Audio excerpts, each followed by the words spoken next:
Okay, well, in all these models that I've shown you, one of the crucial components has been data collection.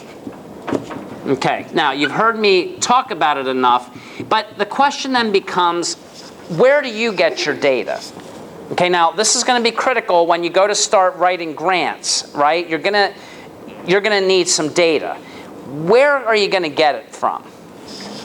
Well, one place is you yourself can collect it. And we already talked briefly about that. You can do surveys, right? You can make various observations. All right, so you can go and you can collect it yourself. All right. What else can you do? Pre-existing data. What's that? You can use pre-existing. Pre-existing or secondary data.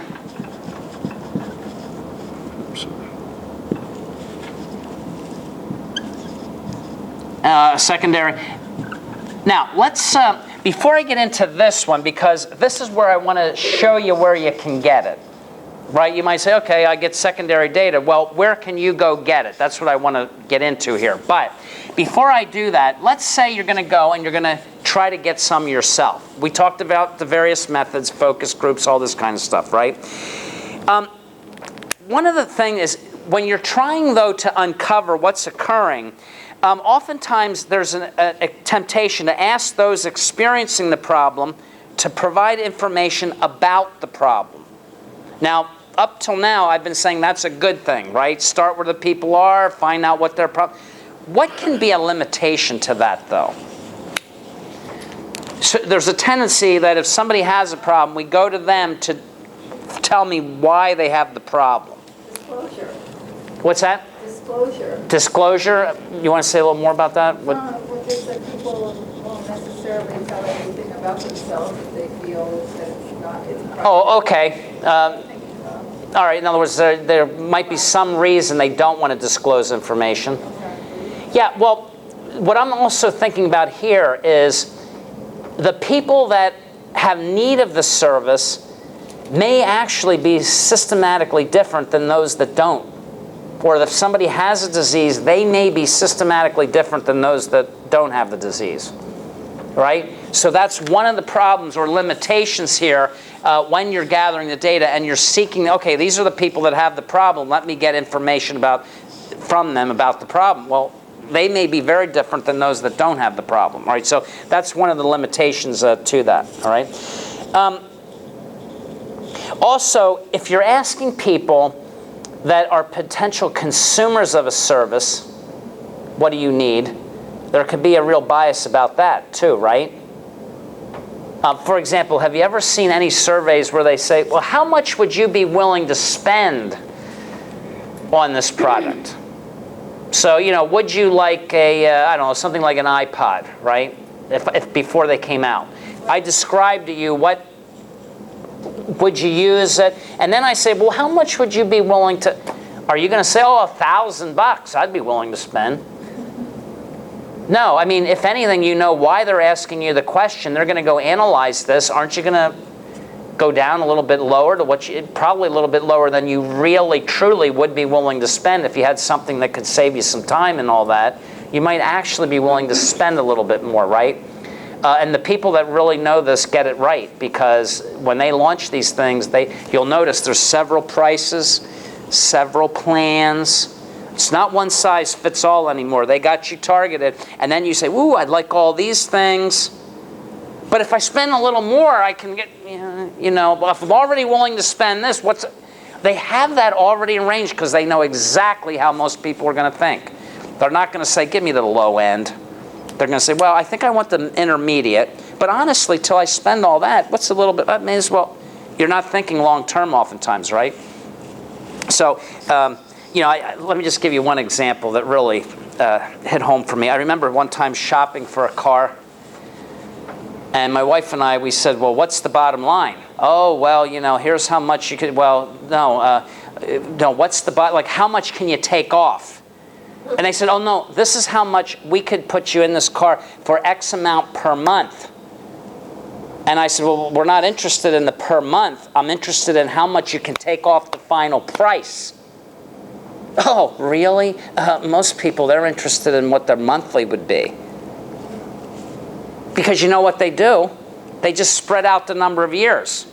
Right? Did you ever have them tell you, well, for a little bit more per month, you could get this next version? And they're salivating. You're like, what? For like, what, an extra $100? But they're not telling you they just took you from 4 years to 6. So now you're going to pay the difference. But she's telling me the average person wants to know what their monthly price is. But they know it from the marketing. And they know what they're talking about, and that's why they talk that way. For monthly, what's your monthly? What's your monthly? They don't care whether you're spending it for 8 years, 6 years, 4 years, whatever. Because in the end, you don't care about the overall price. You just want to know monthly. This is how much I'm used to paying for a vehicle. All right. We do the same thing in health areas, right? We need to know, in terms of methodology, we have to gather that data, and one of them might be what you're willing to pay, how far you're willing to go, what kind of transportation do you need, et cetera, right? Because they need to know who their service populations are. Okay, so you want to gather that data, okay? All right,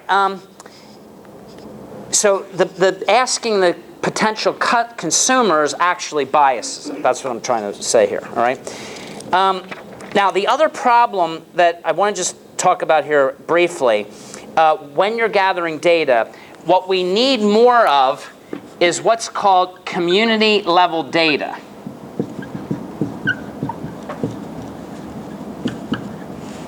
Not just individual data. And you need to think about, if you're going to do a community level intervention, how do you get that? All right.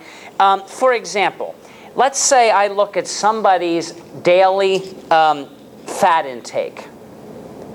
I can do studies, find out roughly how, if I'm going to help you with nutrition and you changing your diet and all that, we can do that, all right?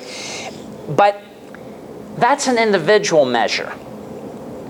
At a community level, I need some community indicators. So let me give you one here. What's the percentage of grocery store shelf space allocated to low-fat foods? And they've done that. It's very small, right? So you're a health educator now, public health educator, and you're interested more in, and also an administration area, and you're interested in finding out community level indicators for what's contributing to the obesity problem, and you think, I know saturated fat intake's one of them. I can measure individual levels, cholesterol levels, that kind of stuff. But don't I want to know, they've done studies like this, African Americans also suffer from obesity, right? They find that there's a lot more, significant more number of fast food restaurants and all this kind of stuff in those neighborhoods. Yeah.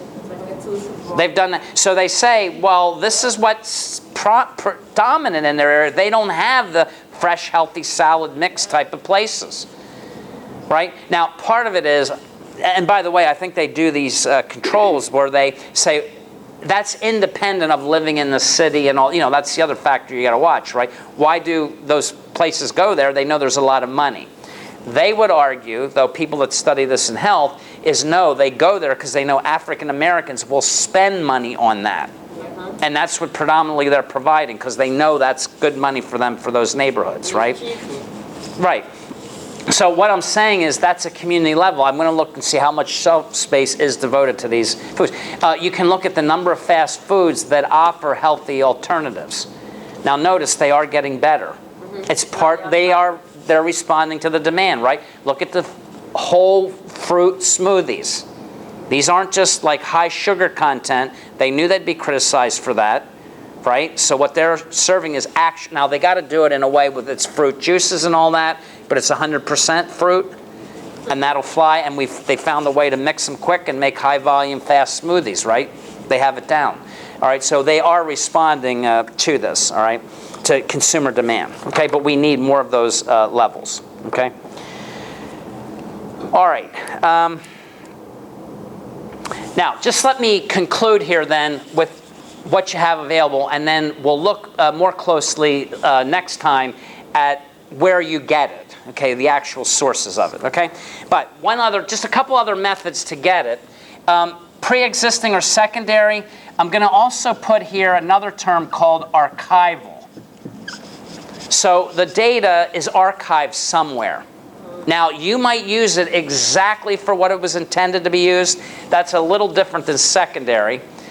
Secondary, I use it for something it was not intended to be used for, but it's there. Archival, it could be used either way, honestly. All right, it's stored there for you. Okay. The other one that I'm going to, again, show you more next time is that of public data.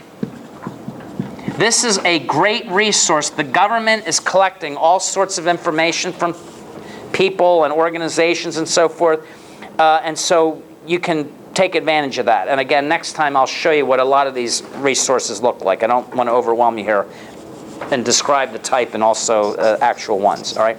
Another group is called proprietary data. This means that certain people they own it more or less. Yeah. Okay, so it's owned by certain organizations. Let me give you just an example here. The American Hospital Association, all right, or the American Medical Association. They may gather data. They paid for it. They own it, and they'll control who has access to it. All right. You may do observational data. So you actually watch people doing things. Let me just give you one example of this. In the United States, we like a lot of paper and pencil surveys. So the U.S. automotive industry, they ask Americans, well, what do you want in a car? And like, how much is your price range and all this kind of stuff, right? Well, the Japanese, they took it one step further. They did all that. But then what they did is they actually watched people getting in and out of cars. The human factors engineering, that kind of stuff. So they watched how people, like how they get in it. And they use that in addition to those paper and you see the difference? Watch people. What are they stooping over? Are they hitting their head? Do they grab that handle a certain way when they're getting it? Like just watch them get into the car, all right? So you can observe people. The other area that I really want to encourage you to think about is what's called published literature. Published literature. Most people are used to magazine articles, that kind of stuff. Those aren't peer-reviewed. The real struggle, or what we try to encourage students as academicians, is to really get you to look at the peer-reviewed, that's published literature. All sorts of professors and other academicians, people doing studies, are publishing this information. It goes through a lot of reviews, sometimes a year or two, before it's actually published. All right, so a lot of scrutiny has been done to this. Okay, and then more of the qualitative types. You can even listen to stories. Individual people's stories. Politicians are good at this. Anytime they're giving a speech and they're alluding to something. And then there's Mr. So-and-so, and they'll have him stand up, right? Here's what he or the woman experienced, or the kid experienced, or whatever. They want to personalize it, right? Well, there's nothing wrong with that. Listen to people's stories, and you can get a lot of thematic information about it. Right? Now, you might want to turn that into some quantifiable thing, but let me, and I want to say, part of stories, I want to say here, look where others have not. Now, what I mean by that is many of these other things will have a certain bias to them. Okay? Don't be afraid, not so much stories. Stories are one place, but look where others have not. I want to give you an example of a story of this one gentleman. Basically, a man lost his keys on the street. All right, this is the story. And he began to look for them, and he was crawling around on his hands and knees beneath a street lamp. Okay? Before long, a stranger stopped and asked the man what he was doing on his hands and knees. The gentleman replied, he said that he was looking for his keys. And the stranger offered to help and asked, well, where had you lost his keys? And he replied, over there, pointing to a dark area down the block just outside the bar. And the stranger asked, well, then why are you looking for them over here? And the man replied, because there's more light over here. Do you see the problem? This is the, and by the way, this is the real trick in anything we do in society. Especially look at the financial people. Like they keep interviewing, what's his name, Buffett, Warren Buffett. What's his big strategy? Well, when everyone's buying all this over here, I know that's going to go bust when everyone's doing it. I'm focused over here, right? When people are buying, I'm over here. I might not be buying so much of that. Well, the point is, he seems to know something the other ones don't know. So in that story, why was the guy looking under the light? Because he could see over here. Here's where the light was shining. But his keys were lost down there somewhere, but he couldn't see down there. He wasn't going to find them. And that's what we oftentimes find with some of this data. There are certain established places where they go, the way they do, etc. You're going to miss certain people. Like, think of one population that's often missed. Illiterate people. Right? You can't give them paper and pencil surveys. They're very difficult to find. They're very difficult to get information from and collect the data. So what if you have somebody from another country comes to the US and they can't do English and so forth? Okay? It's very hard to gather data from those, and that's why, not surprisingly, you won't see a lot of certain populations represented. The homeless is another example. Right? It's hard to track them down. These are underserved populations for a reason. It's hard to get information or to shine lights on them, right? It's hard to find them. Okay? So there are some ways that you might look for ways of maybe getting data that's unique, right? That you may not have access to the public. All right? All right. Any questions or comments on the various places that data exists for you? Now, what I want to do now when we come back is talk a little bit about the types of data that are available, but I want to then give you some real sources. So, all right, if I want to write a grant, and let's say I want to at least get it down to the county. Maybe I can even get it to my city, right? But if you're more rural, you might at least get it down to the county. Where would I go? I mean, yes, it's nice for me to collect my own, but suppose I can't. Or suppose there's already enough data out there, where can I go get it and use it? If it's public domain, you can use it. Okay? So I'll show you what some of those sources are next time. All right?